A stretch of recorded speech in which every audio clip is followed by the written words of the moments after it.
Let me help you with that. Like and subscribe right now, or this spider will crawl on your face when you're sleeping. To be approved by the most famous bariatric surgeon, Dr. Now, for gastric bypass surgery, patients have to be disciplined and motivated to lose their weight just to change their lives. We all know that it is way too hard and difficult to turn around our lifestyles by quitting bad eating habits for years, and it is also not easy to stay on the standard 1,200 calorie diet and exercise. Therefore, most patients have been losing their patience and calm on the show. But in today's video, there will be my 600-pound life situations that went out of hand. When Kirsten can't fit in her car. Because of her overweight and obesity, Kirsten was already practically confined to her house. Her independence was practically non-existent, and she always needed help to do her daily needs. Due to her immobility, it took such a toll on her mental health that she became devastated about herself and always felt tired and depressed while waking up. She's described her feeling that she feels trapped and miserable whenever she wakes up. Whenever she had to get out of her house, it had to suck for her. Setting her foot outside after weeks is actually an intense process, as it requires a cane. She becomes so tired and out of breath before even reaching the door. In the clip, you will see that things got worse for her when she tries to make her way over to the car. Let me help you with that. That incident had become a heartbreaking realization for Kirsten, as she learned that she can no longer fit into the front seat. So after knowing that, her mother tried to squeeze her in, but nothing worked, and she started crying.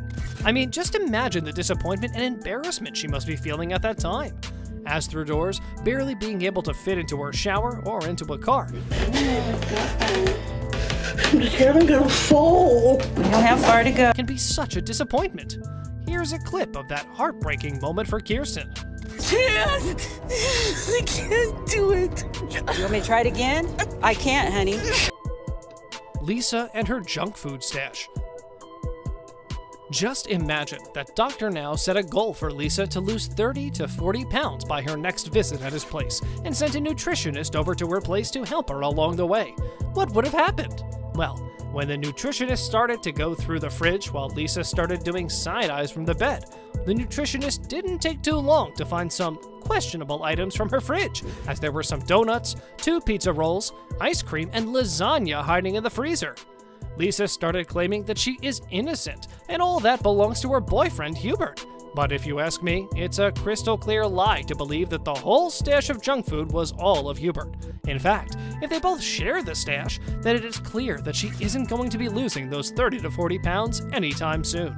So, the nutritionist binned all of the offending items into the trash, and Lisa's reluctant nature revealed that she has a dangerous mindset and placing junk food in higher regard than her own health. As a viewer, it is quite more worrying that Hubert is still seen continuing to enable her by keeping the junk food with thousands of empty calories around her, and was seen making an environment for her that would slowly kill her. Luckily, the nutritionist saw through while Lisa told her what she wanted to hear, but as she can't be there to keep a 24-hour watch on the couple's fridge. Lisa, I can tell you that if Herbert's eating this, you're eating it too. But of course, it's a fair call that in the end, it's just up to both of them to fix their ways and take being caught hoarding junk as a wake-up call. Who's eating the double cookies and cream and lasagna? Let me see, because I didn't know Herbert went to the store. Erica and her plane ride.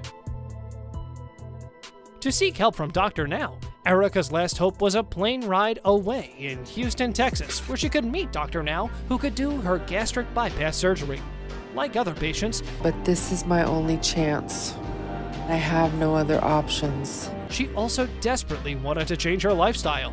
For many of us, as we might be thinking that while taking the flight may seem like a no-brainer for people who are drastically overweight, so was the case as Erica. For such people, it's not quite that simple, as we might think, as there's actually a high risk for someone with an oversized body, just like Erica, traveling at high altitudes. There can be a possibility of forming blood clots in the legs, which could lead to quite serious and even possibly fatal complications.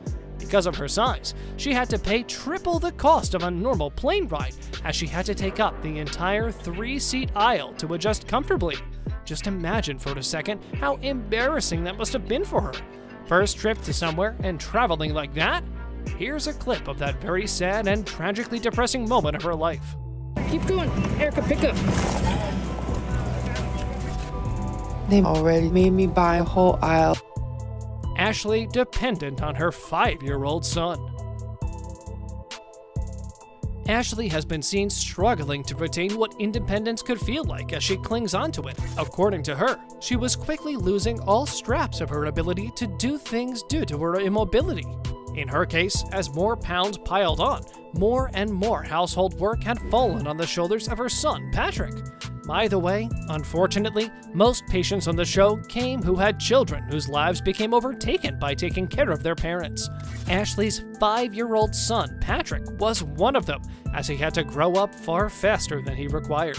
He was confined to take care of his one parent, who honestly should have been taking care of him. She's his mother. That's her duty. Ashley's only worry wasn't her guilt, because she already gave it a thought that their son is growing up around her eating habits, and she's afraid of that. What if he's going to end up like her too in the future? Eating junk food, depending on others for his own needs? If you ask me, well, if that's the case, then Ashley definitely needs to make some changes around her, especially for Patrick. Or I think her kid would be better off without her. Here's a clip that will make you wonder how this kid is doing all of that at his small age. My son helps me with everything. That involves standing and walking around a lot. Patrick does.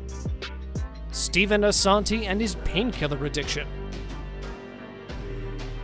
To meet Dr. Now, Stephen Asante gets rushed to the hospital, not because of some unforeseen medical emergency. For a minute, just imagine that you are in Dr. Now's place and you see the ambulance doors slide open just to reveal that Stephen Asante wanted to ask for a refill on his painkillers.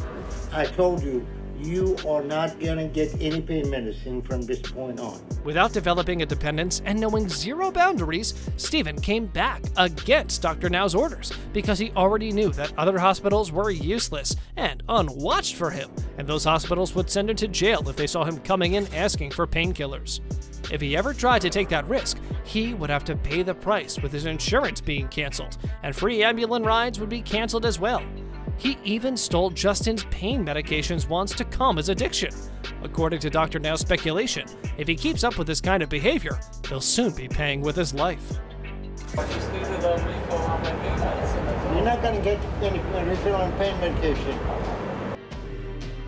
James King and his mean wife. Most of the viewers of My 600-Pound Life know about James King. He was one of the most difficult cases Dr. Now ever encountered within his history of work. His situation was quite out of hand, and his enablement in denial is one of the most infamous on the show. All because of his wife Lisa, who had been enabling junk food under Dr. Now's radar for him. On the other hand, James' family had made some huge sacrifices for him, and his daughter left school just to take care of him, and his father managed all the expenses of refinancing his home just so he could go to Houston to join the weight loss program. Despite all the sacrifices of other members, his wife interfered so much with his diet that Dr. Now actually had to call Adult Protective Services on her just to examine the whole situation. Unfortunately, they couldn't do anything as long as James wanted the food. They couldn't take any action against her, which sort of makes sense. Due to the dangerous swelling of his leg, James passes off all of his gaining as well.